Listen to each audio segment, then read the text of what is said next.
चलिए अपना topic continue करते हैं। जेआईजीएल कल देख रहे थे, राइट टू इंफॉर्मेशन एक्ट कौन से ईयर में आया था?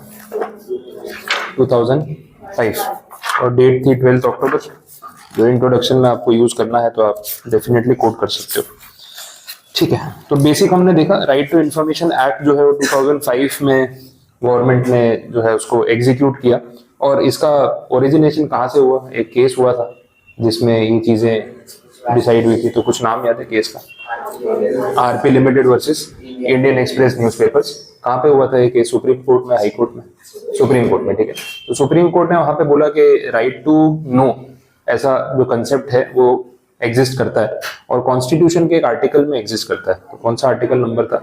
21। ठीक है, तो आर्टिकल 21 में बोला है राइट टू नो, और उसके बेसिस पे ये कंसेप्ट जो है वो इवॉल्व किया गया, राइट टू इन्फॉर्मेशन, और इसी के लिए एक्ट पास किया गया। बेसिक ऑब्जेक्टिव क्या है आरटीआई एक्ट का? क्यों ये एक्ट पास किया? हमें एज ए सिटीजन क्या फायदा हो रहा है इससे? ट्रांसपेरेंसी, इंफॉर्मेशन, गवर्नमेंट क्या एक्टिविटीज कर रही है, हमारे पैसों का कैसे यूज कर रही है, तो वो सब जानने का राइट हमारे पास है और आरटीआई के थ्रू हम ये कर सकते हैं। हमने कल प्रोसेस भी देखा था कि आरटीआई आपको फाइल करनी हो तो क्या ऑप्शंस है। एक ऑफलाइन ऑप्शन है, एक ऑनलाइन है। ऑनलाइन वाले के लिए क्या करना पड़ेगा? वेबसाइट पे जाएंगे, वेबसाइट थी rti.gov.in, गवर्नमेंट वेबसाइट है, उस पर जाके आप एप्लीकेशन फाइल कर सकते हो। ये हमने बात की। ऑफलाइन अगर आपको ये चीज करनी है तो जो भी आपका नियरेस्ट वार्ड ऑफिस या जोन ऑफिस है म्यूनिसिपल कॉर्पोरेशन का, वहां पे जाके आप उनसे फॉर्म लेके डिटेल्स फिलअप करके फिजिकली सबमिट कर सकते हो। बेसिक फाइलिंग फीस कितनी है? 10 रुपीज। ठीक है, अच्छा बाकी फिर कॉस्ट पे डिपेंड करता है। अब आपने प्रिंट आउट मांगी है और प्रिंट आउट जो क्वांटिटी है दैट इज 500 पेजेस, 1000 पेजेस, तो प्रिंटिंग कॉस्ट तो आपसे रिकवर कर ही सकते हैं, तो वो आपको पे करना पड़ेगा। बट अदरवाइज गवर्नमेंट यहाँ पे कोई प्रॉफिट कमाने के इंटेंशन से आपको ये फैसिलिटी नहीं दे रही, ये हमें ध्यान रखना है। फिर हमने देखा कि इसके लिए किसी ऑफिसर को अपॉइंट करना जरूरी है जो फुल टाइम ये काम जो है उसको एग्जीक्यूट करे। तो उसका नाम क्या रखा गया था? PIO, full form public information officer. अब जब एग्जाम में आप लिखते हो ना तो कितनी बार स्टूडेंट्स ना वो पीआईओ, स्टार्टिंग से पीआईओ लिखते हैं। तो अगर एक ही आंसर में बहुत बार ये वर्ड आ रहा है तो फर्स्ट टाइम तो आपको पूरा लिखना पड़ेगा पब्लिक इंफॉर्मेशन ऑफिसर, ब्रैकेट में आप लिख दो पीआईओ। फिर पूरे आंसर में ना मल्टीपल टाइम्स आप पीआईओ कोट करोगे चलेगा, but without writing a full form आप डायरेक्टली अगर ऐसे एब्रीविएशन यूज करते हो तो बहुत बार चेकर जो है वो हाफ मार्क या 1 मार्क आपका कट कर सकता है। तो ये स्टार्टिंग में एक बार तो आपको पूरा फुल फॉर्म लिखना ही चाहिए और उसके लिए अपने को भी याद होना चाहिए। फिर अपने पीआईओ बोलते रहते हैं ना तो वो पीआईओ दिमाग में बैठ जाता है, एग्जाम में खुद ही स्ट्राइक नहीं हो रहा, बोले यार फुल फॉर्म क्या था, फिर वहां फंस जाओगे। तो फुल फॉर्म ध्यान रखना, public information officer.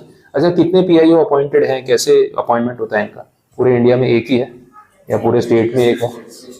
District wise, तो एक स्टेट, एक डिस्ट्रिक्ट में एक पीआईओ को अपॉइंट किया जाएगा।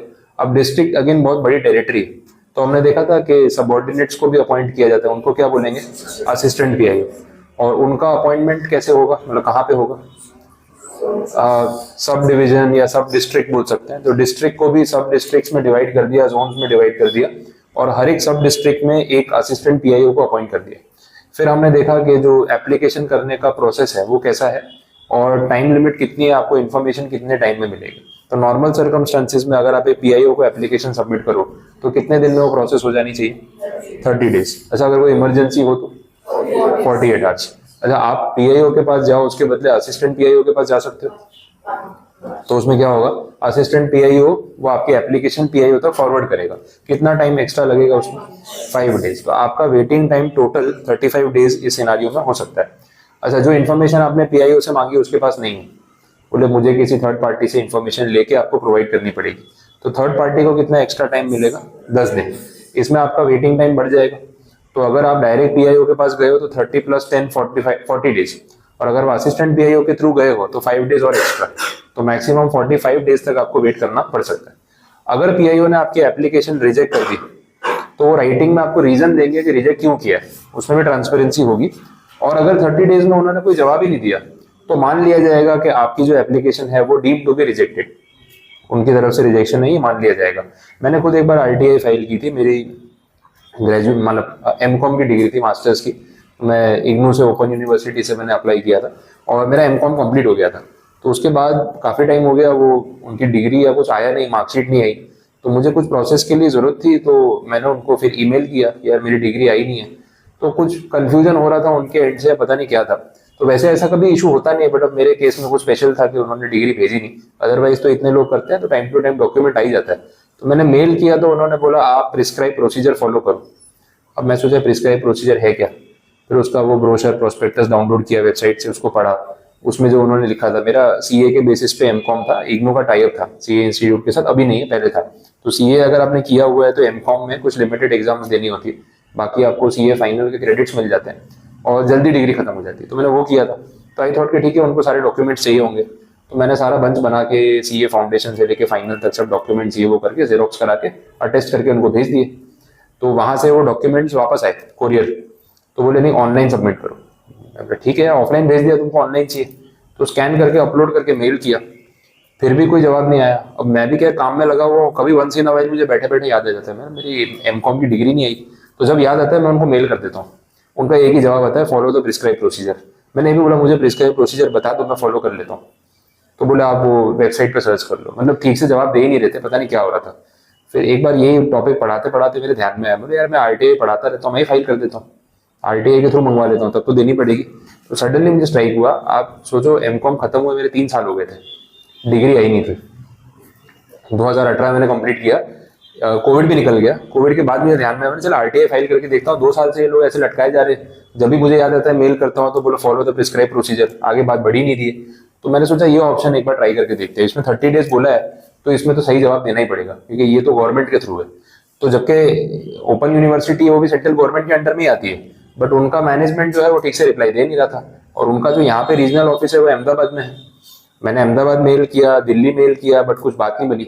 आरटीआई फाइल किया, तो आरटीआई में तो उनको जवाब देना ही पड़ता है, तो तुरंत से 8-10 दिन के अंदर रिप्लाई आ गया कि भाई आपका जो एप्लीकेशन है वो प्रोसेस में है।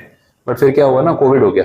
तो कोविड की शायद सेकेंड वेव के टाइम पे 21 में मैंने ये मेल किया था उनको, आरटीआई फाइल की थी, तो उनका रिप्लाई भी आया कि बोले अभी कोविड की सिचुएशन की वजह से इग्नू का दिल्ली का ऑफिस पूरा बंद है, अहमदाबाद का ऑफिस भी बंद है, सो बिकॉज ऑफ दिस आपकी ये एप्लीकेशन 30 डेज में प्रोसेस नहीं हो पाएगी, एक्स्ट्राऑर्डिनरी सर्कमस्टांसेस है।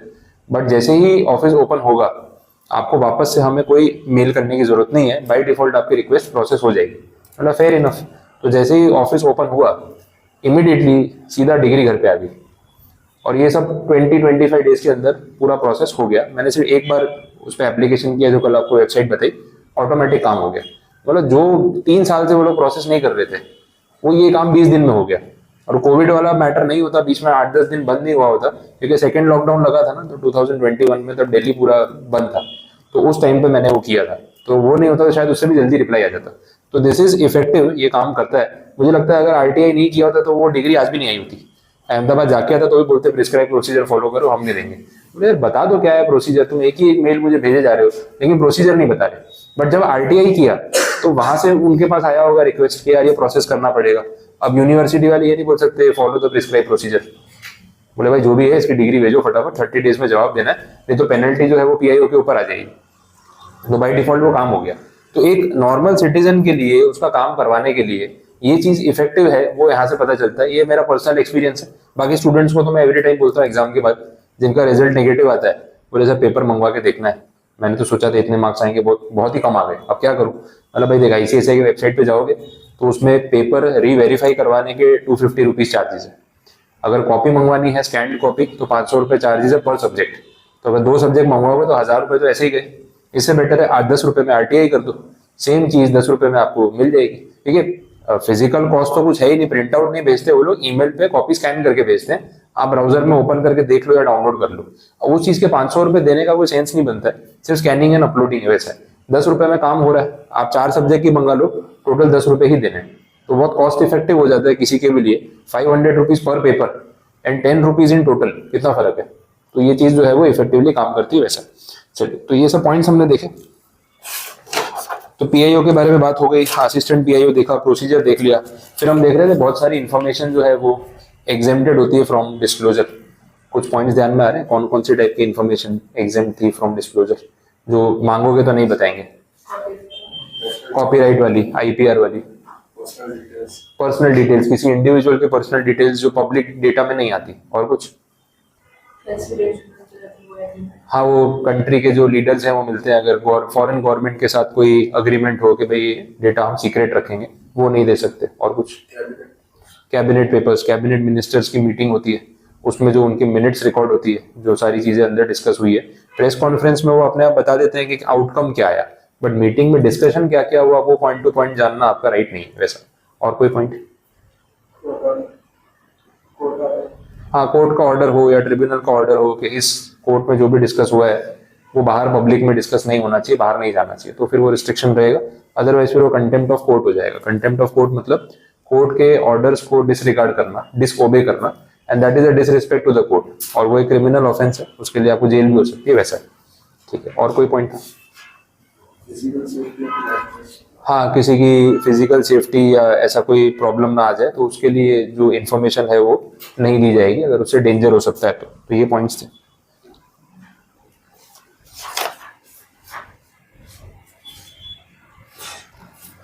ठीक है, फिर हम देख रहे थे कौन कौन सी ऑर्गेनाइजेशंस हैं ऐसी जो आरटीआई से बाहर है। मेनली सारी सिविल सर्विसेज और इंटेलिजेंस सर्विसेज वाली, जो रॉ है, आईबी है, ठीक है, एनएसजी कमांडोज है, सीआरपीएफ है, सीक्रेट सर्विसेज वाली, इन सबको इन्होंने बाहर रखा है। सीआईडी है। बोला यार ये लोग जो इन्फॉर्मेशन लेके आते हैं उसमें रिस्क होता है उनकी लाइफ को भी, और बड़ा खतरा हो जाता है एक इन्फॉर्मेशन कलेक्ट करने में। अब वो ऐसी इन्फॉर्मेशन अगर आरटीआई के थ्रू दे दी तो चलो, उन्होंने वो इन्फॉर्मेशन कैसे अचीव की है वो एक अलग पॉइंट है, लेकिन इससे ना उनका काम खराब हो सकता है, काम में रुकावट आ सकती है। जिस टेररिस्ट को पकड़ने की प्लानिंग चल रही है वो सब प्लानिंग बिगड़ सकती है, तो ऐसी इन्फॉर्मेशन वो लोग आरटीआई के थ्रू प्रोवाइड नहीं कर सकते, और ये न्यूज चैनल वालों को तो डेफिनेटली नहीं कर सकते, ये तो प्रॉब्लम हो जाएगी वैसा। चलिए, तो यहां तक हमने कल देखा था, अब आगे देख लेते हैं। नेक्स्ट जो आंसर है, टॉपिक है, that is information commission. Information commission senior most authority है जो आरटीआई को इंडिया में जो है मैनेज कर रही है या गवर्न कर रही है, वैसे समझ लो। पीआईओ एक ऑफिसर है, सीआईसी इंफॉर्मेशन कमीशन एक पूरा डिपार्टमेंट है। तो information commission is obviously superior to the PIO. PIO तो जोन ऑफिस में बैठा हुआ एक ऑफिसर है, सब डिस्ट्रिक्ट या डिस्ट्रिक्ट लेवल पे बैठा हुआ एक ऑफिसर है, लेकिन इंफॉर्मेशन कमीशन जो है वो स्टेट लेवल या सेंट्रल लेवल पे काम करती है वैसे। तो ये हाईएस्ट अथॉरिटी है आरटीआई को लेके, आप ऐसे समझ सकते हो। इन जनरल इसको बोल रहे हैं इंफॉर्मेशन कमीशन, और दो पार्ट में हम इसको बांट सकते हैं, सेंट्रल और स्टेट, डेटा के बेसिस पे। अब जो डेटा गुजरात गवर्नमेंट से रिलेटेड है या गुजरात गवर्नमेंट के कंट्रोल में आता है, वो डेटा को लेके गुजरात स्टेट में एक स्टेट इंफॉर्मेशन कमीशन बनी हुई है, और जो डेटा सेंट्रल गवर्नमेंट की रेंज में आता है उसके लिए एक सेंट्रल इंफॉर्मेशन कमीशन बनी हुई है। और ये तो एक ही है, ये न्यू दिल्ली में इनका ऑफिस है, और ये एक ही यूनिट है, और ये जो है वो सारी स्टेट वाइज है, इम्प्लाइड है, स्टेट कमीशन है तो हर स्टेट में एक एक होगी, ये स्टेट वाइज काम करती है। तो ये सारी चीजें हम यहाँ पे देखने वाले हैं वैसा है। अब इसमें इन्होंने ये समझाया है कि सीआईसी और एसआईसी में कितने मेंबर्स होते हैं, उनका टर्म ऑफ ऑफिस क्या होता है, उनके रिटायरमेंट की एज क्या होती है, वो लोग कौन सी फील्ड से होते हैं, ये सारी आपको बात यहाँ पे समझाइए। तो डायरेक्ट वो शॉर्ट नोट वाला आंसर है जिसमें कुछ पॉइंट्स लिखने होंगे और 5 to 6 मार्क्स का आपका क्वेश्चन बनेगा वैसा है। तो सबसे पहले बात होगी सेंट्रल इंफॉर्मेशन कमीशन की, सीआईसी की। इसमें क्वांटिटी वाइज बात करें तो एक चीफ कमिश्नर है, चीफ सीआईसी बोलेंगे उनको, और इनके अलावा और 10 इंफॉर्मेशन कमिश्नर हो सकते हैं। मतलब यहाँ जितने मेंबर होते हैं ना उन सबको इंफॉर्मेशन कमिश्नर ही बोलते हैं। तो कमिश्नर की एक ही पोस्ट है और कोई सबऑर्डिनेट ऐसा कुछ नहीं, सबका नाम इंफॉर्मेशन कमिश्नर ही है, लेकिन इनमें से जो इनका सबसे सीनियर या एक लीडर होगा उसको बोलेंगे चीफ इंफॉर्मेशन कमिश्नर। तो सीआईसी और आईसी 1 + 10 टोटल 11 लोग हो सकते हैं मैक्सिमम, ठीक है, 11 लोगों की कमेटी हो सकती है।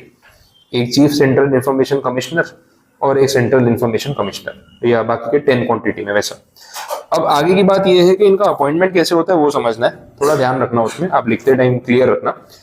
सीआईसी या चीफ सीआईसी को अपॉइंट करने का काम प्रेसिडेंट ऑफ इंडिया करते हैं, वो सेरेमनी होती है तो वो प्रेसिडेंट के थ्रू अपॉइंटमेंट होता है वैसा है। लेकिन प्रेसिडेंट खुद सिलेक्ट नहीं करते कि किसको सीआईसी बनाना है, प्रेसिडेंट को रिकमेंडेशन मिलती है। प्रेसिडेंट बोलते हैं यार मैं कहाँ टाइम दूंगा कि मैं सिलेक्ट करने बैठूं कि कौन जो कैंडिडेट है वो सही है और कौन गलत है, वो मेरा काम नहीं है। ओके मैं कर दूंगा, लेकिन सजेशन आप लोग दे देना। तो सजेशन कौन देगा, एक काम करो उसके लिए कमेटी बना दो। कमेटी में 3 मेंबर होंगे, एक मेंबर होंगे प्राइम मिनिस्टर ऑफ इंडिया, ठीक है, दूसरे मेंबर होंगे लोकसभा में जो ऑपोजिशन के लीडर होंगे वो, और तीसरे मेंबर जो होंगे वो प्राइम मिनिस्टर की कैबिनेट में से एक यूनियन मिनिस्टर को अपन अपॉइंट कर लेते हैं। ये 3 लोगों की कमेटी बनेगी, president of India, union cabinet में से एक मंत्री, और जो लोकसभा में ऑपोजिशन के लीडर है वो, ये तीनों को मिला के एक कमेटी बनेगी। ये कमेटी बैठ के डिसाइड करेगी कि भाई किसको यहाँ पे रिकमेंड करना है, किसको नहीं। अब इनकी तरफ से जो रिकमेंडेशन जाएगा प्रेसिडेंट के पास, उसमें यस नो करके प्रेसिडेंट जो है वो अपना अप्रूवल दे देंगे, और प्रेसिडेंट जिसको अपॉइंट करेंगे वो ये कमेटी का मेंबर बन जाएगा। तो रिकमेंडेशन देने का काम कमेटी करती है, अप्रूवल का काम प्रेसिडेंट करते हैं। कमेटी में कौन कौन होता है? 3 लोग होते हैं, prime minister, union cabinet minister और ऑपोजिशन के लीडर लोकसभा में। ठीक है, जैसे अभी प्राइम मिनिस्टर नरेंद्र मोदी है तो वो इस कमेटी के चेयरपर्सन हो गए या हेड हो गए। उसके साथ साथ लोकसभा में ऑपोजिशन के लीडर राहुल गांधी है, तो राहुल गांधी इसमें ऐड हो गए। और यूनियन मिनिस्ट्री मतलब जो प्रधानमंत्री की कैबिनेट है उसमें से किसी भी एक मिनिस्टर को वो सिलेक्ट कर सकते हैं। अब वो रोड ट्रांसपोर्ट मिनिस्टर हो या रेलवे मिनिस्टर हो या फाइनेंस मिनिस्टर हो, वो उनका कॉल है। तो ऐसे 3 लोगों की कमेटी बनती है, ये पॉइंट है। चलिए, तो ये खास ध्यान रखना है, ये कमेटी में कौन होता है, उसका चेयरपर्सन कौन होता है और अपॉइंटमेंट कौन करता है, ये क्लैरिटी रखना तो सही रहेगा। अब ये जो पोस्ट है इंफॉर्मेशन कमिश्नर की, इसके लिए कोई डिग्री स्पेसिफाई नहीं की है कि ये डिग्री होनी चाहिए, वो डिग्री होनी चाहिए। इसमें इन्होंने बोला ऐसे लोगों को हायर किया जाएगा या अपॉइंट किया जाएगा जो पब्लिक लाइफ में जिनकी नॉलेज बहुत अच्छी हो। अब देखो काम कौन सा है, आरटीआई का right to information, knowledge, general knowledge. तो ऐसे लोग जिनका जनरल नॉलेज अच्छा हो उनको यहाँ पे अपॉइंट करना चाहिए, तो ये प्रॉब्लम सॉल्व हो पाएगा। अब इसमें यूजुअली वो लोग होंगे जो लॉ की फील्ड से कनेक्टेड हो, गवर्नमेंट एग्जाम्स क्लियर किए हो, आईएएस ऑफिसर्स हो, कोर्ट के जजेस हो, जो पब्लिक लाइफ में बहुत कुछ कर चुके हो और जिनका जनरल नॉलेज अच्छा हो, ऐसे लोगों को यहाँ पे अपॉइंट किया जाएगा।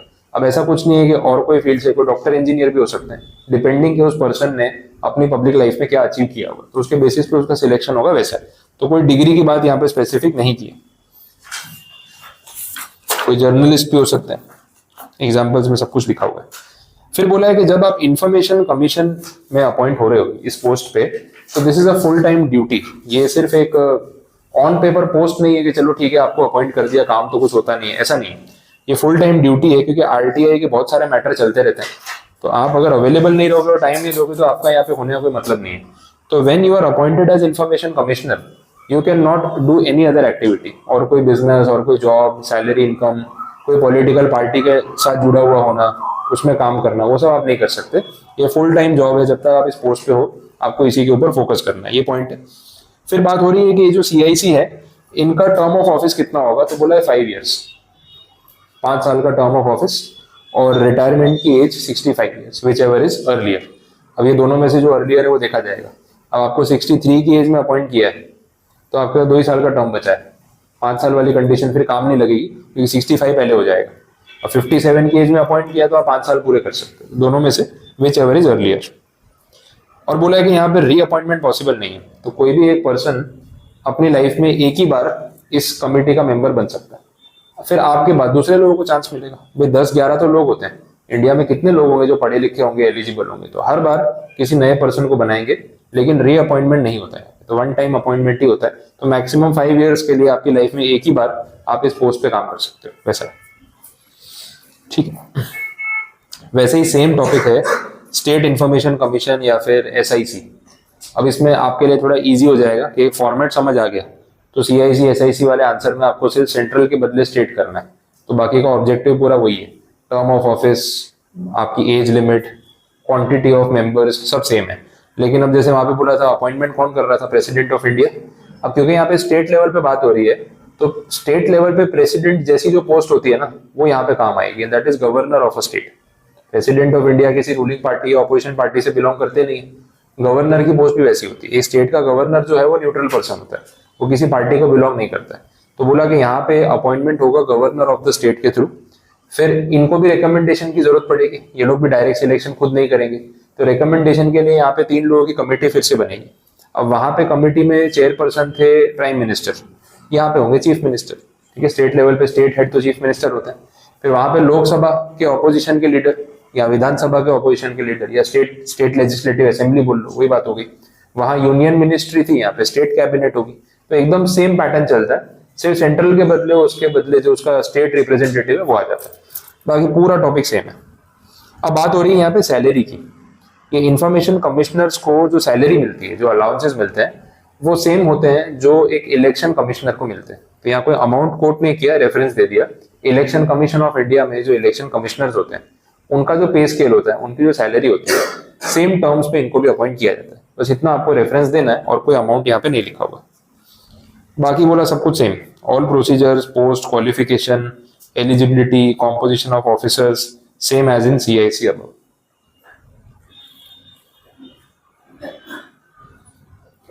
बोलो पता चला? ठीक है, सिंपल टॉपिक है, पास्ट एग्जाम में पूछा होगा, बहुत बार आता है CIC SIC, जो टॉपिक से लिमिटेड है तो रोटेशन में कोई ना कोई आंसर का नंबर लगता ही रहता है। Next, powers of information commission, again very simple and direct question. इनका काम क्या है, उनकी ड्यूटीज क्या है, वो आपको समझना है। अगर किसी टेरिटरी में, किसी डिस्ट्रिक्ट में PIO नहीं है और आप अपनी एप्लीकेशन फाइल नहीं कर पा रहे हो, तो आप इंफॉर्मेशन कमिश्नर के पास जाके उनको कंप्लेंट कर सकते हो, उनको रिक्वेस्ट कर सकते हो, तो वो आपका काम करके दे सकते हैं। आपने इंफॉर्मेशन मांगी, PIO ने मना कर दिया, रीजन भी नहीं बता रहे क्यों मना कर दिया, आप कहाँ जाओगे? तो इंफॉर्मेशन कमीशन में जाके आप अपील कर सकते हो, वो ऑप्शन रहता है। अगर आपकी इंफॉर्मेशन मांगने पे कोई रिस्पॉन्स ही नहीं आया PIO से, तो भी आप इनके पास जा सकते हो। PIO बहुत ज्यादा पैसे मांग रहा है, आपको लगता है बहुत अनरीजनेबल है यार, ये तो कॉस्ट टू कॉस्ट बात हुई थी, तो कॉस्ट के नाम पे ज्यादा पैसे लिए जा रहे हैं, तो आप अपील कर सकते हो। जो इन्फॉर्मेशन आपको दी गई, आपको लगता है या तो वो इन्फॉर्मेशन मिसलीडिंग है, गलत है, या फिर इनकम्प्लीट है, ऐसा भी तो हो सकता है। PIO सोचा देखो ना बोलूंगा तो कंप्लेंट करेगा, इन्फॉर्मेशन दे देता हूँ, आधी अधूरी दे देता हूँ, गलत दे देता हूँ, उसको क्या पता चलेगा। तो अगर आपको ऐसा डाउट हो तो भी आप उस केस में इसको चैलेंज कर सकते हो, अपील कर सकते हो। और भी कोई ऐसा मैटर हो तो इन्फॉर्मेशन कमीशन में जाके आप उसको चैलेंज करो। तो ये बेसिक काम है इनका। इसी समझ में आ रहा है कि इन्फॉर्मेशन कमीशन PIO से सुपीरियर है, मैंने आपको पहले ही बोला है, पूरा डिपार्टमेंट है। ठीक है, इंफॉर्मेशन कमीशन इंक्वायरी कर सकती है। इंफॉर्मेशन कमीशन के पास वो सेम पावर्स हैं जो एक सिविल कोर्ट के पास होते हैं, ये बोल दिया। सिविल कोर्ट के पावर्स का मतलब है किसी को समन करके बुलाना, किसी को बोलना डॉक्यूमेंट प्रेजेंट करो, किसी को बोलना एज अ विटनेस आप अपना स्टेटमेंट रिकॉर्ड कराओ, जो यूजुअली कोर्ट में होता है। तो सारे काम ये लोग भी कर सकते हैं। चलिए, सीनियोरिटी तो मैंने आपको बताई थी, यहाँ पे भी वही है। इसके बाद है अपेलेट अथॉरिटीज के लिए एक सेक्शन नंबर 19। इंफॉर्मेटिव है, टाइम लिमिट्स है, स्पेसिफिक याद रहे तो अच्छी बात है। ग्रामर सेंटेंस आपका चलेगा। बोला अगर PIO ने आपका काम नहीं किया, 30 डेज हो गए या जवाब नहीं दे रहा है या गलत इन्फॉर्मेशन दे रहा है, वॉट एवर इट इज, तो what is the next procedure, appeal कैसे करें, किसके पास जाएं? तो इसमें 2 लेवल पे अपील होती है, first appeal and second appeal. Directly हम इंफॉर्मेशन कमीशन के पास जाएं जरूरी नहीं है, उससे पहले भी एक ऑप्शन होता है। वो बोला है कि जिस ऑफिस में या जिस डिपार्टमेंट में PIO बैठता है, जैसे जोन ऑफिस है आपका SMC का, तो पूरे जोन ऑफिस का ना एक हेड ऑफ डिपार्टमेंट होते हैं, ठीक है, उनके पास आप जा सकते हो। मतलब वो जो जोन ऑफिस है उसमें अलग अलग ऑफिसर्स बैठे हैं, उस जोन ऑफिस का एक सबसे सीनियर मोस्ट ऑफिसर होगा जो वहां पे पोस्टेड होगा, जिसको हेड ऑफ डिपार्टमेंट अपने बोलेंगे। तो आप उनको जाके पहले अपील कर सकते हो कि यार ये PIO आपके ऑफिस में बैठा है, मेरा काम नहीं करता, मैं एप्लीकेशन दिया कोई जवाब नहीं दिया, अभी तक 30 डेज हो गए, ऐसा है वैसा ये वो है। तो फर्स्ट अपील आप इनके पास करोगे जो उस डिपार्टमेंट के हेड है। अब उसके लिए आपको दे रखी है टाइम लिमिट कि आपको अपील कब करनी है, तो वो ड्यूरेशन देख लो। टाइम लिमिट दे रखी है 30 डेज, ये आपके लिए अपील करने का टाइम है। देखो लिमिटेशन पीरियड बोलते हैं इसको। कहीं पे भी अपील करने की बात आती है तो ऐसा नहीं कि आप 5 साल बाद जाके अपील करोगे आपकी बात सुनी जाएगी। ऑफिसर बोलेगा या हेड बोलेगा कि यार 5 साल लग गए आपको कम अपील करने आने में, ये तो इतनी पुरानी बात हो गई, तब क्यों नहीं आए? तो जब टाइम नहीं था, काम में बिजी था। तो बोले फिर जब इंपॉर्टेंट नहीं है तो अब हमारा टाइम क्यों वेस्ट कर रहे हो? तो अपील करना, लीगल केस फाइल करना, उसमें हमेशा एक डेडलाइन होती है, लिमिटेशन पीरियड होता है। और अगर वो आपने फॉलो नहीं किया तो यू आर लेट। यहाँ पे वही चीज बोली है। तो आपने जब PIO को एप्लीकेशन किया तो PIO के पास कितना टाइम होता है रिवर्ट करने के लिए? 30 दिन। 30 दिन तक तो आपको वेट करना ही पड़ेगा। जब 30 दिन में कोई जवाब नहीं आया, अब आपके पास अपील करने का राइट आ गया है। तो you have to appeal within next 30 days. जिस दिन वो टाइम लिमिट एक्सपायर हो गई, वहां से 30 दिन के अंदर आपको अपील करना है। अगर आपने अपील नहीं किया तो फिर आपका टाइम गया, भूल जाओ, वो एप्लीकेशन को जाने दो। फिर अब जहां जहां ऐसी स्ट्रिक्ट टाइम लिमिट आती है 30 डेज 45 डेज, जो बहुत छोटी सी टाइम लिमिट है, हो सकता है कि इसमें आप केस या अपील नहीं कर पाए हो, उसका कोई रीजन हो आपके पास, तो इसमें एक और रूल बनाया जाता है, हमेशा लिखा ही होता है कि सफिशिएंट कॉज के बेसिस पे आपको टाइम एक्सटेंशन दिया जाएगा। देखो यहाँ पे लिखा है हाउएवर करके, the appellate authority may provide time extension based on a sufficient cause presented by the applicant. बोला सर ऐसा था वैसा था, मेडिकल इशू था, हेल्थ इशू था, मैं इंडिया में था नहीं, इंडिया के बाहर था, वापस आना पॉसिबल नहीं था, ये सारी चीजें थी। तो बोला टाइम एक्सटेंड कर दो, अलाउ कर दो, ताकि मैं केस फाइल कर सकूं या एप्लीकेशन कर सकूं, तो वो हो जाता है। अब ये अपील तो आपने कर दी, अब बात आ गई है हेड ऑफ डिपार्टमेंट के हाथ में। अब उसको आपने आपकी अपील को प्रोसेस करना है। अब वो प्रोसेस करने के लिए उसको कितना टाइम मिलेगा, तो बोला 30 डेज। सेम टाइम लिमिट ही आ रही है अगेन 30 डेज। 30 डेज कब से, जिस दिन आपने कंप्लीट एप्लीकेशन उसको सबमिट कर दी कि सर ये मेरी अपील है, वहां से उसको 30 दिन में आपका मैटर सॉल्व करना पड़ेगा। अगर वो 30 दिन में मैटर सॉल्व नहीं कर पाया फॉर एनी रीजन, तो उसको थोड़ा सा एक्स्ट्रा टाइम मिल सकता है, and that can go up to total 45 days. अब ये 30 + 15 है, टोटल 45 है, 30 + 45 नहीं है, ठीक है। तो टाइमलाइन समझ लेना।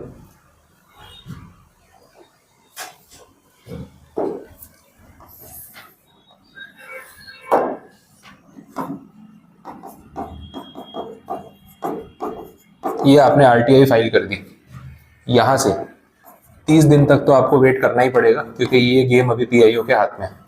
30 डेज होने के बाद नो रिप्लाई। अब क्या करोगे, अब आप जा सकते हो फर्स्ट अपील करने। फर्स्ट अपील करने आप हेड ऑफ डिपार्टमेंट के पास जाओगे। फर्स्ट अपील करने के लिए आपको टाइम कितना मिलेगा, 30 days. This is first appeal. अब इसमें अगर आपने अपील नहीं की तो फिर आपका टाइम चला गया, अब कोई फायदा नहीं है। अगर आपने अपील कर दी तो यहां से हेड ऑफ डिपार्टमेंट को कितना टाइम मिलेगा, अगेन 30 डेज।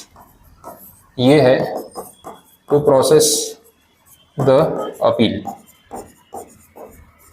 अच्छा, ये 30 डेज में अगर वो प्रोसेस नहीं कर पाया तो उसको थोड़ा सा टाइम एक्सटेंशन दिया जा सकता है 15 डेज का। ये टोटल मिला के हो गया 45 डेज। ऐसी टाइमलाइन है, बात समझ आ रही। तो ये आपको थोड़ा सा क्लियर रखना है ताकि लिखते टाइम आपको पता चले। आप एक एक बात को पॉइंट वाइज लिख दो, अपना प्रोसीजर बन जाएगा। सेम लैंग्वेज लर्न करना या ऐसा कुछ नेसेसरी नहीं, लैंग्वेज का कोई बैरियर नहीं है। आपकी बात का मतलब और बुक में जो बात लिखी है उसका मतलब मैच होना चाहिए। बाकी sentence formation, grammar, active, passive, direct, indirect आपका चलेगा।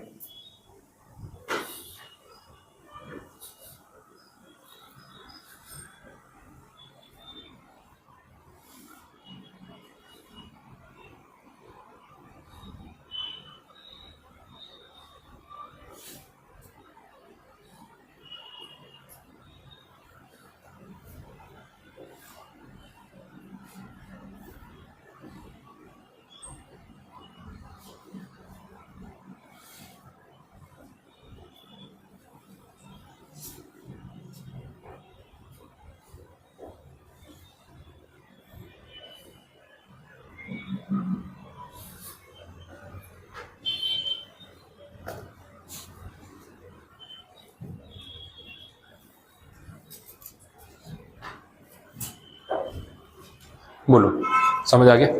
Timeline clear? ठीक है, चलिए अब आगे बढ़ते हैं।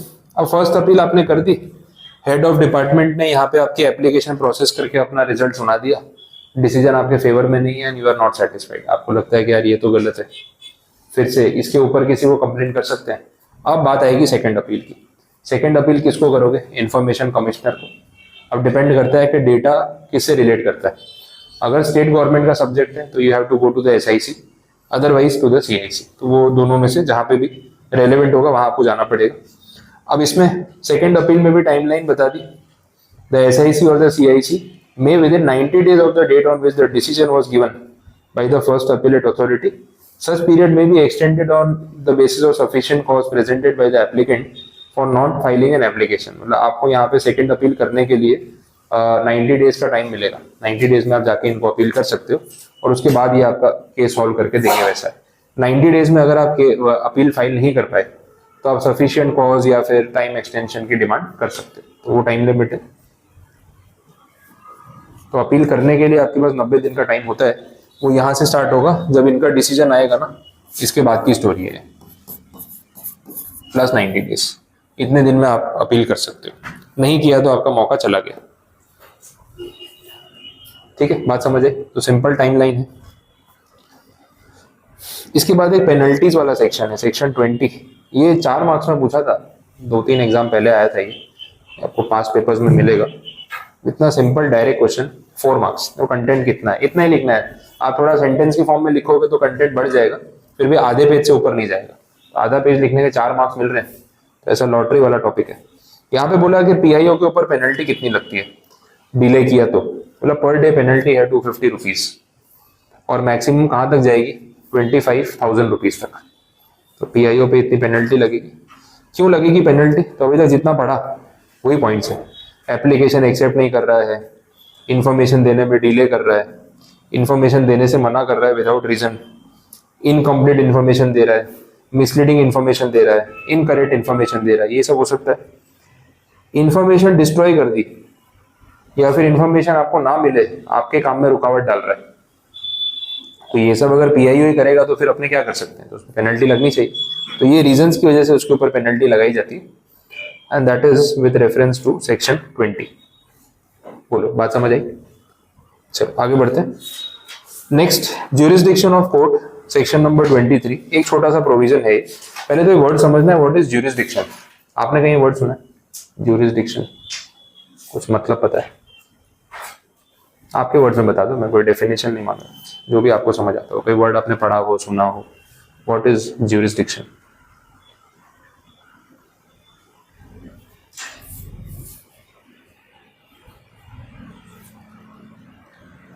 बोलो, है कुछ ध्यान में?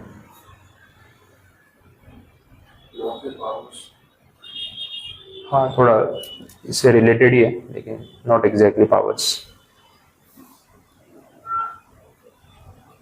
बोलो, और किसी को कुछ ध्यान में है? नहीं?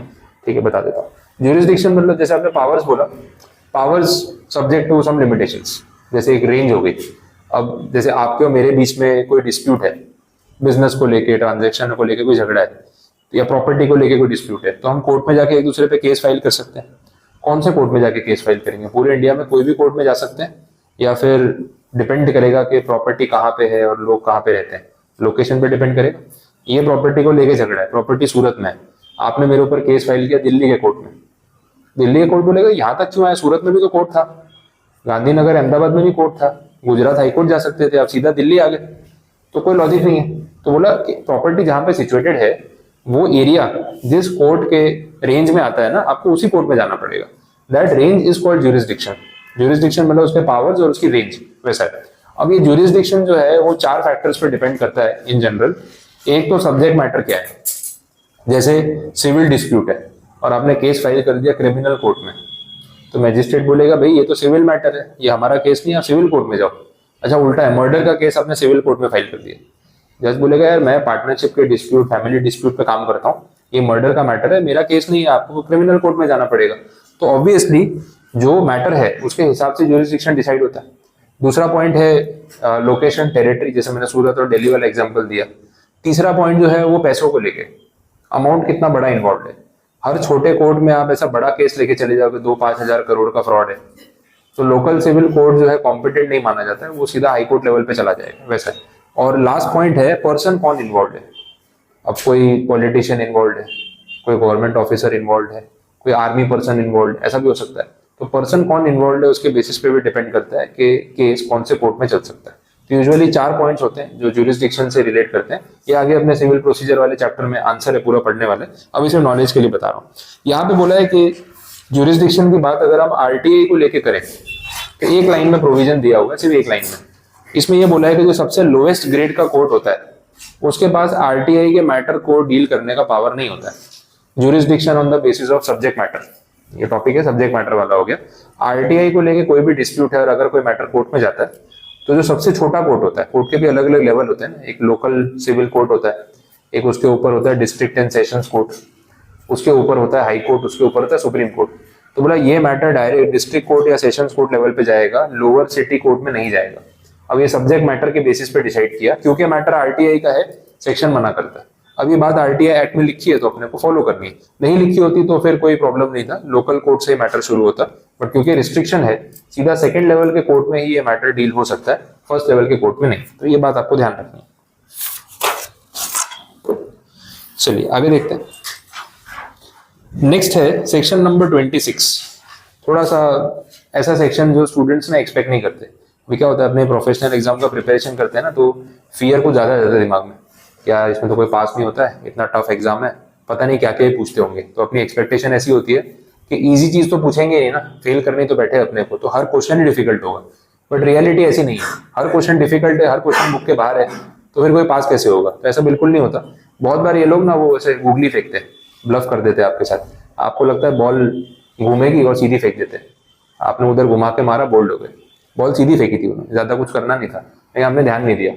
इजी आंसर्स, बेसिक आंसर, एकदम सिंपल आंसर, स्टूडेंट्स ना पढ़ते पढ़ते खुद ही इवेल्युएट कर लेते हैं, ये तो बहुत सिंपल है तो नहीं पूछेंगे, ये बहुत टेक्निकल है, यही वाला पूछेंगे, बट ये समझ नहीं आ रहा, याद नहीं हो रहा। अब इजी आंसर आ गया तो आप उसी में बोल्ड हो गए, अरे यार ये तो पढ़ के नहीं आया, मेरे को लगा इतना सिंपल तो पूछेंगे नहीं। तो आप इतना ओवर कॉम्प्लिकेटेड पेपर एक्सपेक्ट कर रहे थे और उन्होंने इजी वाला पूछ लिया, वहां मार्क्स चले गए। ये आंसर कुछ वैसे ही है। स्टूडेंट जनरली इस पर ध्यान नहीं देते, बहुत ही सिंपल क्वेश्चन है, इसमें से तो क्या बनेगा, क्या पूछेंगे, और सीधा पूछ लिया 4 मार्क्स में। अब क्योंकि वो 4 मार्क्स में पूछ लिया, 5 मार्क्स में पूछ लिया, उसकी वैल्यू बढ़ गई, बट पढ़ के कुछ नहीं आया। अब लिखे क्या, अब इधर उधर की बातें लिख रहे हो, मार्क्स चले गए। तो ऐसे आंसर जो आपको बहुत सिंपल लगते हैं वो भी बहुत बार पेपर में पूछते हैं, तो उनको अपने को छोड़ के नहीं जाना है, पढ़ना तो सब कुछ ही है। सेक्शन 26 कुछ वैसे ही है। बात यहाँ पे ये हो रही है कि जब आरटीआई को लेके हम डिस्कशन कर रहे हैं तो यहाँ पे गवर्नमेंट का भी तो कुछ रोल होगा। गवर्नमेंट का रोल क्या है, तो रोल ये है कि गवर्नमेंट को अवेयरनेस क्रिएट करनी चाहिए, पब्लिक को बताना चाहिए कि ऐसा कानून पास हुआ है और आप ही के लिए हुआ है, सिटीजन्स के लिए, तो आप इसका यूज करो। गवर्नमेंट आपसे छुपाती फिर रही है, बोले नहीं नहीं आरटीआई की बात मत करो, इनको बता दोगे तो सवाल पूछेंगे। अरे कानून तुमने खुद ही बनाया, फिर तुम खुद ही छुपा रहे हो, क्या मतलब है। वो आपने देखा है वो कंज्यूमर प्रोटेक्शन एक्ट वाला, कंज्यूमर फोरम, टीवी पे ऐड थी, जागो ग्राहक जागो, वो ऐड तो सरकार खुद ही बना रही है कि दुकानदार आपसे एमआरपी से ज्यादा पैसे ले तो इस हेल्पलाइन पे कॉल करो, अगर एक्सपायर्ड गुड्स दे रहा है, डुप्लीकेट गुड्स दे रहा है तो कॉल करो। और आजकल तो डुप्लीकेसी में ऐसा हो गया है कि पता ही नहीं चलता असली क्या है नकली क्या है। और यहाँ सूरत में बहुत चल रहा है। अभी बीच में कोई एक घी की फैक्ट्री पे रेड पड़ी, 9,000 किलो नकली घी, डुप्लीकेट, पूरा नकली। तो ब्रांडिंग करके पैकेट में ही बेच रहे हैं, लोकल कंपनी का नाम वाम सब है, लेकिन जो प्रोडक्ट अंदर यूज कर रहे हैं वो डुप्लीकेट है, कॉस्टिंग बचाने के लिए। पनीर का तो बहुत चल रहा है, देखा ही होगा आपने, पनीर तो खाते टाइम खुद ही लग रहा होता है नकली वाला ही खा रहे हैं अपन, बट चेक कैसे करें असली है कि नकली है। पता नहीं यूरिया और कौन कौन से केमिकल्स और क्या क्या डाल डाल के नकली पनीर बना देते हैं, टेक्सचर, स्मेल, टेस्ट सब सेम, लेकिन न्यूट्रिएंट्स कुछ भी नहीं, वैसा हो गया। कॉस्ट आधी पड़ती है और प्रॉफिट मार्जिन बढ़ जाता है। तो एनालॉग पनीर करके अभी टर्म आया, केमिकल वाला पूरा नकली, और पता ही ना चले। तो बीच में अभी भी यहाँ सूरत में किसी के यहाँ रेट पड़ी थी, 300-400 किलो नकली पनीर निकला। तो बोले रोज का 100-200 किलो, 300 किलो नकली पनीर बेचता है हर रोज, राजकोट में कहीं पे बनवा के, सूरत मंगवा के, एक फ्लैट में पूरा उसको रेफ्रिजरेट करके स्टोर किया हुआ था, और कितनी सारी डेयरी वालों को सप्लाई कर रहा था। अब मार्जिन कितना भी, 400-500 रुपए किलो पनीर है, ये डुप्लीकेट वाला बन जाता है 150-200 रुपए में। और रोज का अगर 100-200-300-400 किलो तक बेच रहा है तो आप उसका महीने का मार्जिन सोच लो, 2-3 लाख रुपए तो नकली पनीर बेच के महीने का आराम से कमा रहा था। फिर रेड पड़ी, पुलिस ने अरेस्ट किया तो मालूम पड़ा कि ऐसा ऐसा है। तो ये सब मैटर बढ़ गया है। तो डुप्लीकेसी तो अलग लेवल पे चल रही है और हर प्रोडक्ट में कर रहे हैं, और खाने पीने में खासकर घी और पनीर और मिल्क प्रोडक्ट्स में, क्योंकि मार्जिन ज्यादा बढ़ जाता है, तो वहाँ फेक प्रोडक्ट्स वाला काम बहुत चल रहा है। अब यहाँ पे पॉइंट वही है कि कंज्यूमर फोरम वाला जो मैं आपको पॉइंट बता रहा था, उसमें सरकार खुद प्रमोट कर रही है कि भाई हमने कंज्यूमर प्रोटेक्शन एक्ट पास किया है, तो कोई दुकानदार आपके साथ चीटिंग करे तो आप सरकारी डिपार्टमेंट में कंप्लेंट करो, आपकी सुनवाई होगी एंड फ्री ऑफ कॉस्ट है। आरटीआई में भी उनसे यही एक्सपेक्टेशन रखी जा रही है कि वो लोग खुद पब्लिक को बताए। अब बोला कैसे बताए पब्लिक को, तो अवेयरनेस क्रिएट करने के बहुत तरीके, रेडियो पे एडवर्टाइजमेंट चला दो, टीवी पे ऐड चला दो, सरकारी ऑफिस में पोस्टर लगवा दो, ब्रोशर पैम्फलेट रख दो, बैनर लगवा दो, पोस्ट ऑफिस में, गवर्नमेंट बैंक्स में, एसएमसी के ऑफिस में, सब जगह इसका प्रमोशन कर दो, तो अपने आप पब्लिक को मालूम पड़ जाएगा। अच्छा, इसके लिए कोई गाइडलाइन बुकलेट बना के रख दो, किसी को पढ़ना है तो पढ़ सके, वेबसाइट से डाउनलोड कर सके। जो गवर्नमेंट ऑफिसर्स हैं उनको ट्रेनिंग दो कि अगर कोई आरटीआई के लिए हेल्प मांगने आता है तो उसको कैसे प्रोसेस करवाना है, सरकारी ऑफिसर को तो पता होना चाहिए। तो ये सारा काम करके गवर्नमेंट इसको प्रमोट कर सकती है, और यही पूरा आंसर है आपका सेक्शन नंबर 26। समझ में आए? तो what is the role of central government and state government with regards to RTI act. और सीधा डायरेक्ट क्वेश्चन पूछेंगे तो ये 4-5 पॉइंट जो आपको बताए वही लिखना है। अब लैंग्वेज एक बार रिलेट कर लो, अब आंसर पढ़ के देख लो। 4 मार्क्स का क्वेश्चन नहीं, इतना क्वेश्चन पूछेंगे आपको 4 मार्क्स मिल जाएंगे। अब आंसर की लेंथ कितनी बनती है वो आपका प्रॉब्लम नहीं है। स्टूडेंट्स थोड़ा चक्कर में पड़ जाते हैं, बोले सर 4 मार्क्स का पूछा था, 5 मार्क्स का पूछा था, हमको तो यही पता है कि 5 मार्क्स मतलब 2 पेज भरने हैं, आंसर तो आधे पौने पेज में खत्म हो गया, अब क्या करें, फिर इधर उधर का लिख रहे हैं, वहां मार्क्स चले जाते हैं। चेकर को लगता है कि आपको पता ही नहीं चला पूछा क्या। इंट्रोडक्शन दो, टॉपिक पे आओ, जितना है बुक में उतना लिख दो।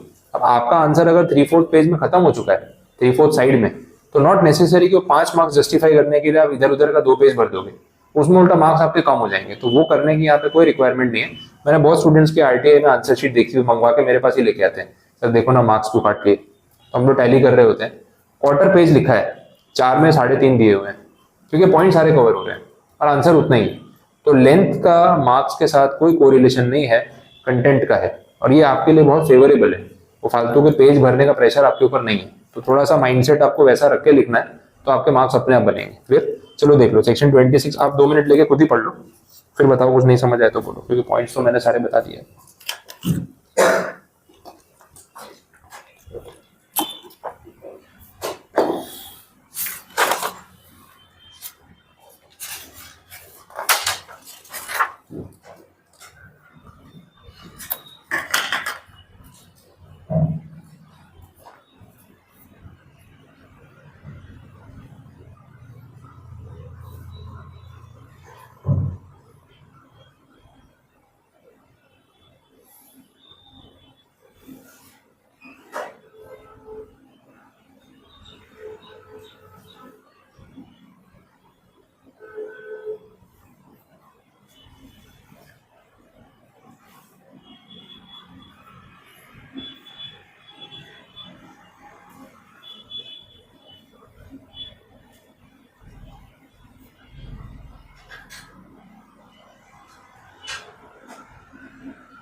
बोलो, कोई डाउट किसी पॉइंट में?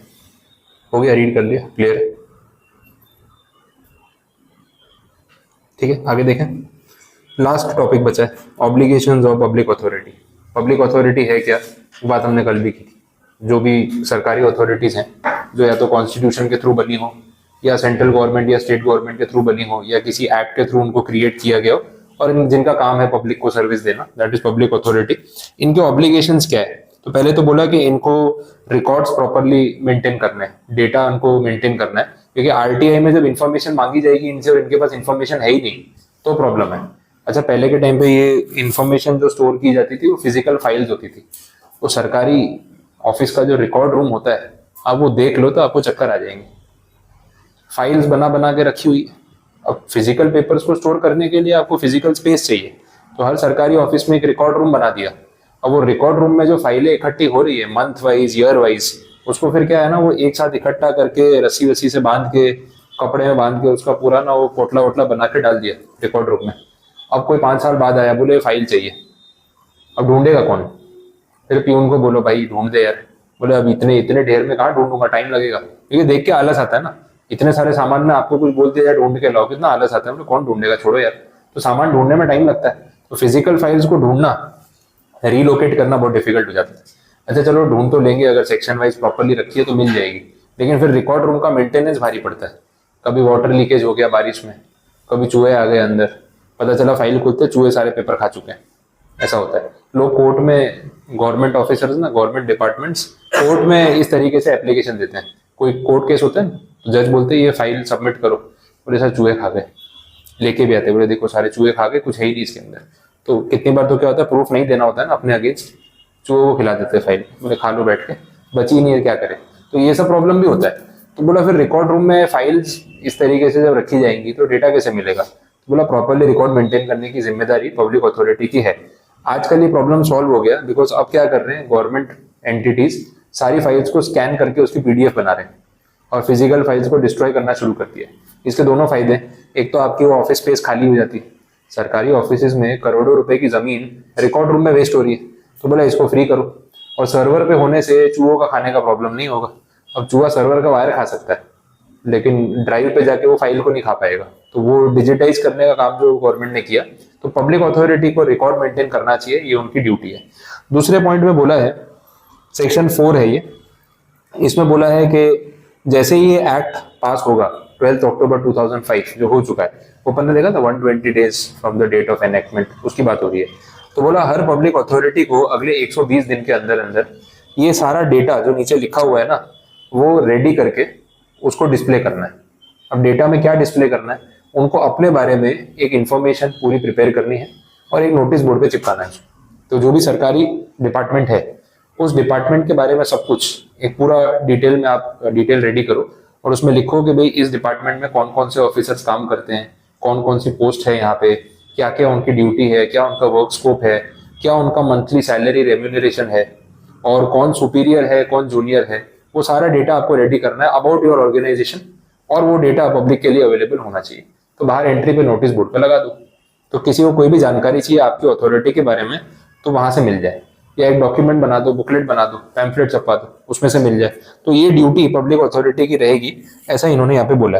अब ये सेक्शन 4 सब सेक्शन 1 उसका क्लॉज बी जो दे रखा है, उसमें आप पॉइंट्स पढ़ोगे तो आपको यही चीजें मिलेंगी।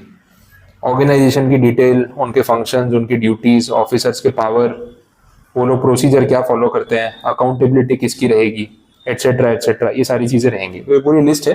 अब ये एक आंसर बन सकता है, जितने पॉइंट्स दे रखे हैं ना, तो डेफिनेटली एक आंसर बन सकता है। तो सारे पॉइंट्स अगर आप नहीं भी लिख पाओ तो एटलीस्ट कुछ पॉइंट्स तो आप कोट कर ही सकते हो। और ऐसे छोटे छोटे पॉइंट्स होते हैं ना, तो वेटेज होता है half mark for 1 point.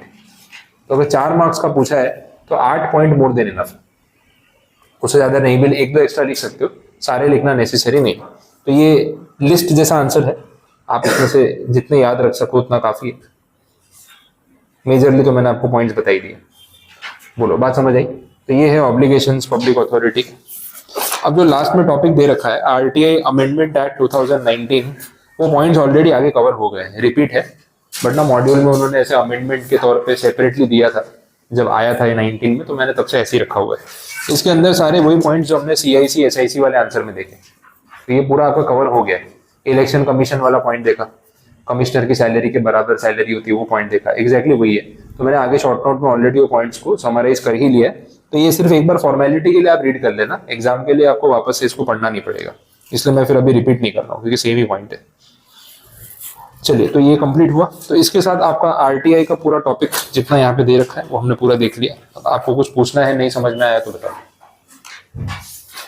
Clear है सारे पॉइंट्स? ठीक है। अब रीडिंग वाला पार्ट आपका रहेगा, आज जाके इसको रीड करके कंप्लीट करो साथ साथ में। तो 1 हफ्ता 10 दिन थोड़ा रूटीन आने में लग जाएगा, आपको थोड़ा एफर्ट करना पड़ेगा, लेकिन 7-8 दिन अगर आप फॉलो करोगे ना, फिर आपकी हैबिट हो जाएगी। फिर रोज इतना पढ़ाया जाके पढ़ना है, और साथ साथ में पढ़ने की आदत हो गई ना, तो वो मेंटल प्रेशर कभी नहीं आएगा कि इतना सारा बाकी है। क्योंकि जितना मैं करवाता जा रहा हूँ, 1-2 दिन आगे पीछे आप भी उसको खत्म करते जा रहे हो, तो वो रूटीन आने के बाद आपको मजा आएगा। चीजें समझ आ रही है, हो रही है, तो कॉन्फिडेंस आता है, फिर मजा आता है। नहीं हो रही तो डर लगता है, पर साथ साथ में करते जाओगे ना तो ही वो कंप्लीट होगा, अदरवाइज नहीं होगा। तो थोड़ा रूटीन बनाने की कोशिश करो कि मेरे साथ इसको पढ़ते जाओ तो ही वो कंप्लीट होगा वैसा। ठीक है, बस आज इतना रखते हैं, फिर नया चैप्टर इसमें कल स्टार्ट करेंगे।